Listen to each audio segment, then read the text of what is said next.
I am a partner in a digital marketing firm. We're about $5 million in gross revenues with about 20 employees. The firm's been around for about 20 years. I've been there as a partner for about half that time. And I'm trying to decide when is the time to look at dissolving a partnership and look for another opportunity, or to stick it out through some challenging times with my business partner. Have you had that discussion at all with your business partner? Have y'all talked about this topic at all? How was it going? It didn't go well. Prior to his health concerns back in 2022, he was looking to retire. Coming back from those health issues, he's got a new view on the business and really is starting to try to weed me out of some of the business decisions. And so I'm trying to decide, do I just try to work with them, or is it time for me to look for other opportunities? Is there a partnership agreement at all that outlines any responsibilities or how that needs to run? There's a partnership agreement that talks about our equity, but not necessarily the roles and responsibilities as the owner. How about exit strategy? Only if I was looking to retire. And I would have to be there for 20 years to consider that. Okay, and what percentage do you own? 20%, so I'm a minority partner. It's just the two of us. And, okay, all right. And what does your gut tell you when you bring up this topic, when you think about it, because you're the one that's been living with it and thinking about it when you brush your teeth. What's your gut tell you? I'm 50 years old. I've got a decade and a half left in a career, if it's that long. And, my gut feeling is saying, look for another opportunity. It's not worth the stress, the anxiety, and dealing with my business partner in this situation for the rest of those 15 years. And what's holding you back from leaning into that gut feeling? I've been there for, 20 years. After that as a partner, and I brought all the relationships into it with the client. So it's like leaving a family that I brought into the business and watching it go away. So just the concern that, is it time for me to leave, or, do I stick it out? Yeah. Is there a non-compete of any kind?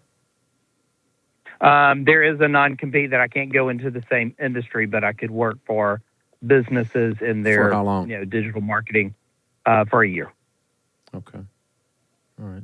And if you were to leave, is there any there's no buyout provision? You're just going to walk away from your equity? Is that the only option? No, there is a buyout provision. He would have to buy me out of my percentage. What's it worth? Probably at this time, $300,000 to $350,000. Okay. My question is, are you holding on to what it is right now? Are you holding on to the memories that you have of what it was? I'm holding on to the relationships that I've built over, a good career. How many of those will move to your new firm a year later? I probably, because of the non-compete, I would not go after them for probably 3 to 5 years. But that's not what your non-compete says. Correct. I probably could take a good handful, 10 to 12, with me in about a year and a half. Okay. Is that what do you want to run a business that does that? I don't think that's lacking in integrity, by the way. It's what the deal is. Mm-hmm. Right. I could look at doing that, to start another firm myself from the ground up. I don't think I'm ready for that. But to partner with somebody else and come into it, or... Oh, you've had so much fun partnering. Why do you want to do that again? Because, as you've said, any ship that doesn't sell is a partnership, and it has been a stressful... Yeah, I wouldn't do it again. I would either start something or I'd go to work for somebody. Right. One of the two. But being a minority shareholder is not a fun deal. I agree. So... A lot of that is this is what I'm hearing, is you're still there because of the relationships. You're there because of the emotion. You're there because of your heart. But your gut, the analytical side, is telling you, you've done this. You left it on the field, and you're good walking away. I think the question is, you need to have some confidence within yourself of knowing that the relationships are still there. Even if you go and do something else, the people are people outside of where you're at. So I don't want you to feel like just because you leave, you've left a part of your identity. Most likely the company that it is now is not what it was when you were originally started. It's different, and it's never going to be back to where it was. And so I think you need to also have a sense of confidence of knowing that wherever you go, the same people will find you. So if you bought him out, you'd need $900K. That is correct. And where would you get that? I do not have it in reserves. I would have to borrow it or find other investors. Or pay him out over a few years. What's the net profit on the $5 million? Probably 750,000 after the two of us are paid out. Yeah, so you could eat easily and pay him off in 1 year. Right. Okay. So I think I'm probably going to say, I'm going to steal what I've learned from Jefferson this hour and say, we need to have a difficult conversation. This is not going to be fun.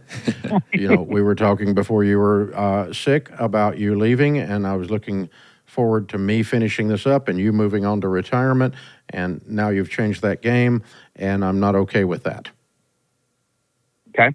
And so you and I need to talk about which one of us is leaving. I think that's exactly right. Yeah, you need to make sure and tell him, number one, what you want to talk about. Two, tell him how you want the conversation to end. What's the goal, how you want the conversation to end? What do you want to walk away with? That makes sense. And I'm okay if you say, and Jefferson, you may want to correct me on this. I could be wrong. But because it's very emotional, we're going to start a conversation today.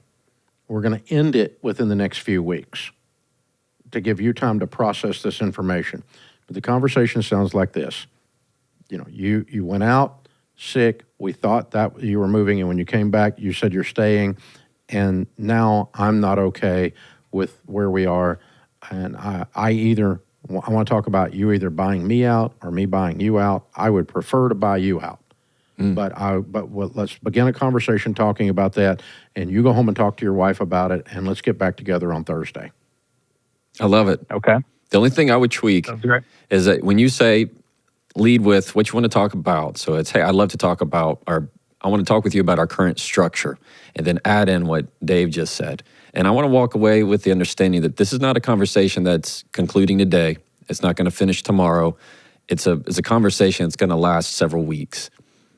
And I want to have your interest and your help in it. Can we do that? He's probably going to say yes. Oh. And then that's where you got it. All right. That sounds great. I appreciate that insight. Yeah, that's, just, it's like when we're having a difficult conversation with a team member that's struggling with competency or a behavior or something, we'll say, today we're not talking about anyone leaving the building. I love that. Today we're talking about something that has to be corrected. But if we get to that point, if this isn't corrected, we're going to get to that point, and we will be real clear and let you know when we're at that point. And so they don't have to think, is there something else going on in this conversation that I don't know about? No, we're very clearly saying we're not making that decision today. But we are beginning the process of deciding which of these is going to happen, either the change or the leaving. I love that because it removes the anxiety from the conversation. When somebody's going, are you firing me today? I mean, it's that we need to talk text that you don't know what's going on. It's like Office Space. You have no clue what's going to go on. So I love that. This is not a conversation where anybody's leaving at the end of it. Yeah. And we don't have to decide today. It's not a pressure cooker, but we are going to conclude this within the next couple of weeks. Yeah, but that gives a sense of relief that now you can actually have the discussion and make space for it. I love that. Yeah, and you can process this, and you may go home and go, I am tired. Screw it. I'll sell you. Exactly. Well, time has a funny way of removing the difficult out of difficult conversations. Because if it becomes combative because it's pressure cooked, I think you might get a different answer. Do you?